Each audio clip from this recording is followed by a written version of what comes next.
Hey everyone, thanks for joining us. My name is Stephen Rothberg. I am the founder of College Recruiter job search site. At College Recruiter, we believe that every student and recent graduate deserves a great career and that it should be easy and inexpensive for employers to hire them.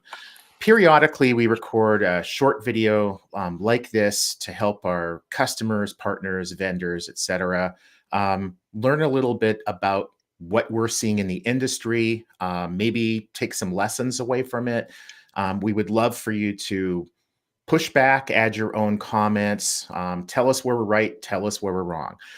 Today, for the February broadcast, I am joined by two of our newest hires, Ben Groves and Glen Handrahan. Ben, I'll start with you first. We wanted to talk about the value of publisher networks. But before we do that, let me just sort of set the stage a little bit. Job boards, some people call them recruitment marketplaces, generate candidate traffic in a lot of different ways. Some of it is from Google, Bing, other search engines. There's also now traffic that's coming through the GPTs like ChatGPT and Gemini, which is somewhat similar to search engine traffic. There's job match alerts that job boards might email out or text out to candidates. There are events, webinars, sharing content on LinkedIn, et cetera. And also publisher networks, where if an employer advertises a job on the job board, then the job board, hopefully, and this is what we do, with permission, shares that job or sends that job to other job boards. It's somewhat similar to third-party recruiters, agency recruiters, headhunters doing splits, where one recruiter kind of knows the candidate, the other recruiter knows the employer, and then they partner together to bring that candidate and that employer together. But Ben, why don't we start off? Tell people a little bit about yourself, and then also talk about just kind of at a high level, like what's a publisher? That's a good question as well. In real life, when people ask me what I do for my job, quite often it just draws a blank face, and then trying to explain that this whole ecosystem that exists behind job boards is, difficult to start with. So briefly about myself, 15, 16 years in the job board industry, kicked off in the UK, read.co.uk for about 5 years, then worked at places like Adzuna, branched out into Europe with people like Joblift, worked with JobGate, worked alongside Total Jobs and CV Library, have touched with them. Then in more recent years, become more American with Result Generation, helped out a bunch of startup job boards as well. And here I am at College Recruiter. Like, the nice thing is though, plenty of people out there might know me because I have been in this publisher's role for many of those years. And for me, a publisher is anyone that's got a candidate-facing audience. Usually when they have an excess of candidates, so people like associations, job boards, social media people, newspaper groups, anyone that has a way of being able to communicate a job and that you might not have the right job available to them within their own inventory. Awesome. Glen, maybe you can introduce yourself, and then we can talk about not just like what's a publisher, but what's a publisher network.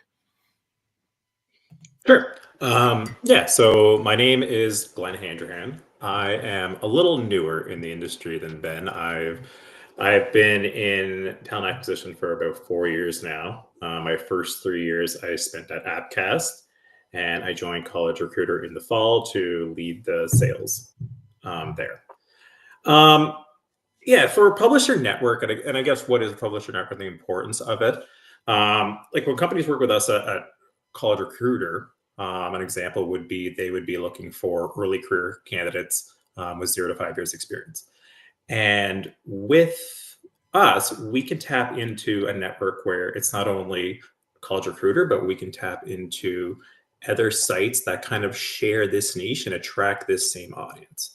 An example might be like an e-learning site, or maybe something on a career service or something like that. Another example might be there's nursing focused job boards, and same idea. They would focus on other places where nurses might see jobs, be a nursing association online, nursing job boards, any of that. So that's kind of like what Ben mentioned, but I think it's also just important to find kind of that niche and to find those partners that are able to put your jobs in places where maybe other job boards or other partners aren't finding traffic, and to find kind of in, I mean, everyone knows the way PA is now with a lot of applies and low quality, really finding those niche areas that are really targeted and generating that traffic that nobody else is generating right now.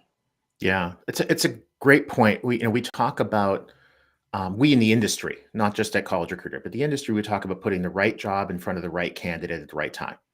Right, the employer's got that right job. Um, that right candidate exists out there, but finding where that candidate is today, if they're really actively searching, they might be on a job board. If they're not actively searching, then they might just be on a social media site, a scholarship site, an e-learning site, something like that. So Ben, back to you. So we covered like a job board network. For job boards, some people call them recruitment marketplaces. Why would they want to create or have their own publisher network? I think there's massive value in terms of that job board might have like a niche which they're operating in, but they might have clients who are coming to them and posting jobs, or have jobs which they would post with them across a range of areas. It's hard to get going in a new niche. That publisher network can help them grow into a new niche without doing the heavy lifting of building out SEO campaigns, building out the long tail work they need to do. It also means that you can deliver value to your clients, like maybe it's in the niche that you already operate in, or an area where you've got great success in already. And you know that you can deliver the 9 or 10 applications which are going to be good, but you can also provide the value to your clients in terms of providing them great service beyond just the goods that you can provide off your own back, by saying, look, this is the whole of market. It's not just the people that we could dig out, it's the people that the brains across the industry have managed to surface. So it gives that client confidence that they know that they're getting the right candidate coming through. Cool. And for Glen, you're working more with employers and some of their agents, like an employment advertising agency, staffing agencies, RPOs, et cetera. From the perspective of them, why would they want to post jobs to, whether it's a job board or to like a programmatic vendor like an Appcast, where that job is then going to get shared to other job boards, publishers, not just job boards, but other publishers? Sure. I mean, I think the benefits are numerous. Like, number one, it's going to be more cost effective in this way, where if you can post on places that are going to convert at a much higher rate, you're going to lower your CPAs down, you're going to increase your ROIs, and having a partner able to do that, where you don't need to go out and form all these other relationships and find these other publishers, and just being able to kind of work with one vendor and having that vendor open to working with you and to listening to your requests too. And that's okay if you might be able to suggest where you want jobs posted and where you don't want jobs posted.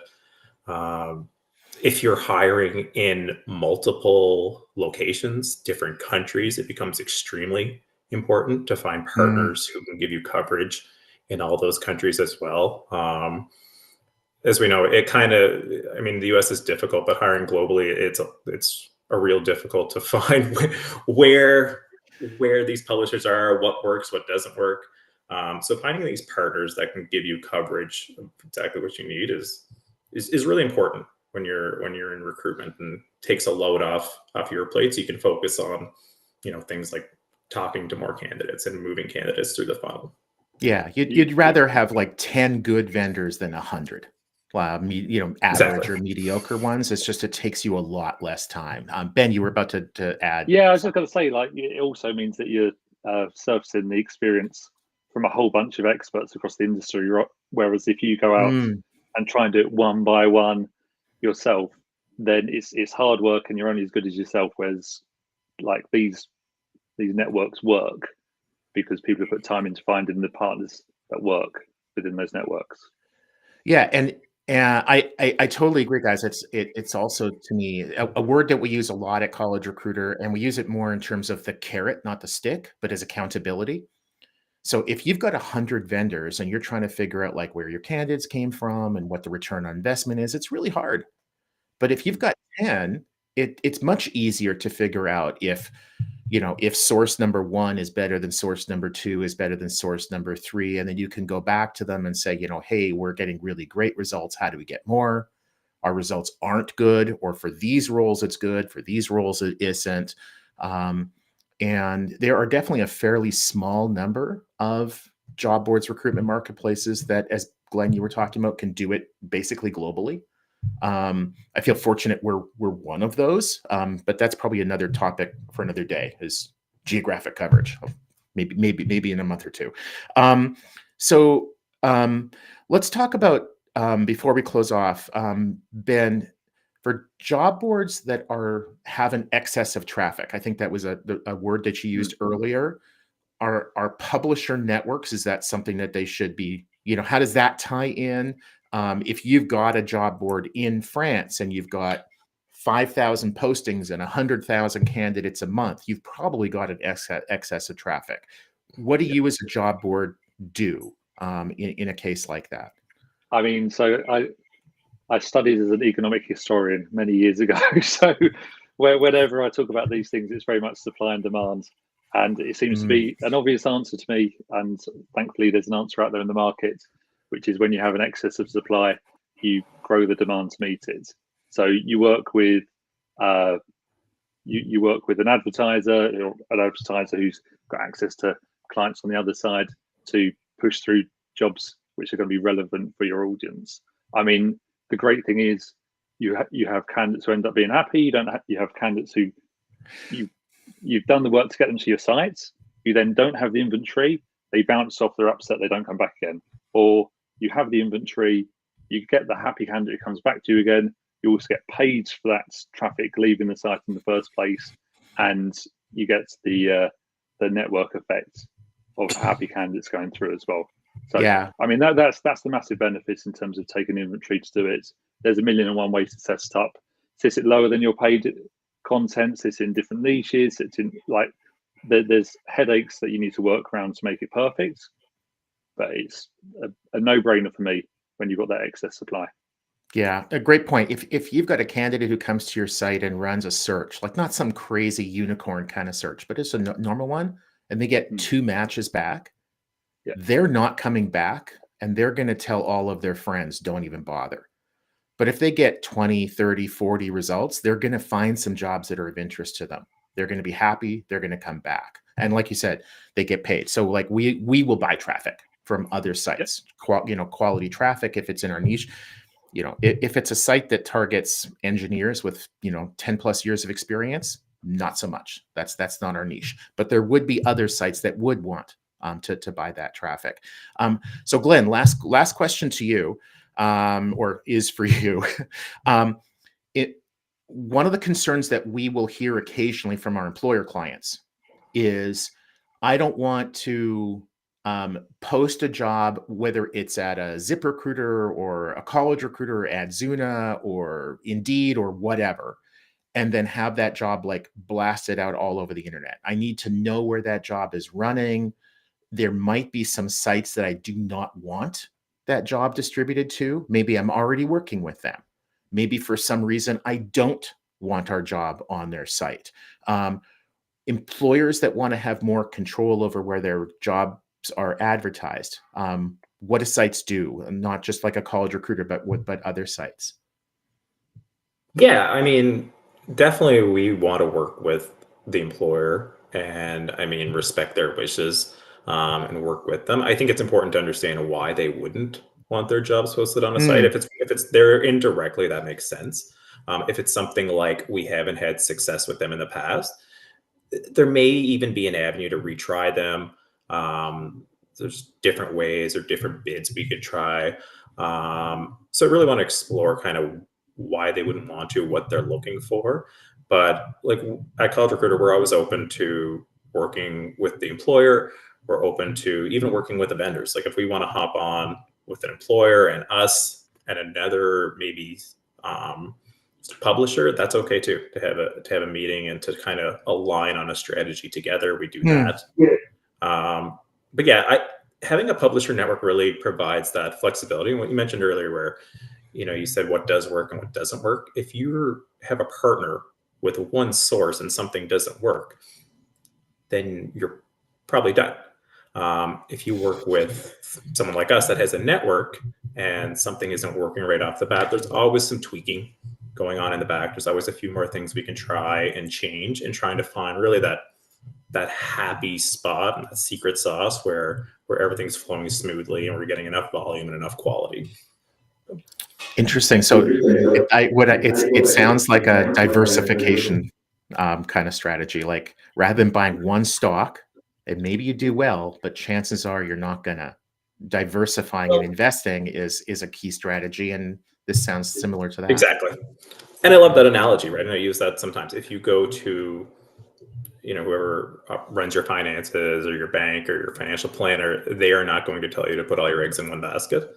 And we believe the same thing is true here, to diversify where your jobs are and who's seeing them, and trying to get more and more different traffic from out on the web.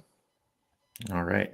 Well, cool. Guys, thank you so much. This has been fun. I thought we were going to talk about publisher panels, but I think I got a good economics lesson. So at no extra charge. Much obliged. Cheers, guys. Let's go. Thanks, Stephen. All right.